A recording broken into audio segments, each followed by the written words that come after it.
بس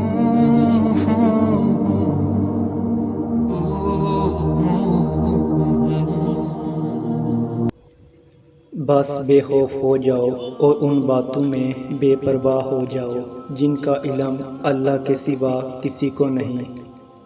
کب تک اللہ کے فیصلوں سے منہ موڑ کر بھاگتے رہو گے؟ جس کا اختتام تمہارے بس میں ہی نہیں، اس کو تم زور زبردستی سے بھی بدل نہیں سکتے۔ ایک تمہاری پسند ہے اور ایک اللہ کی اپنی پسند کے فیصلے کو دیکھ لیا، سوائے تکلیف کے کیا ملا؟ تو پھر ایک بار اللہ کی پسند پر اپنا سر جھکا کر دیکھ لو، ایک بار اللہ کے فیصلوں پر یقین کر کے دیکھ لو۔ اللہ جلد ہی کن فرمائے گا اور پھر تم دیکھو گے ان زخموں کا بھرنا بھی جن کی شفا تمہاری نظر میں ممکن ہی نہیں۔ اللہ نے پسندیدگی دل میں پیدا کی ہے تو وہی ملنے کا سبب بھی بنائے گا۔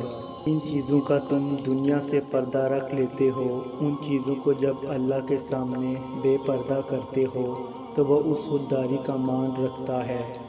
جو باتیں تم کسی کو نہیں بتاتے، وہ باتیں جب اللہ کو بتاتے ہو تو وہ خوش ہوتا ہے کہ جو تم کسی سے نہیں کہا وہ اسے بلا جھجک کہہ دیا۔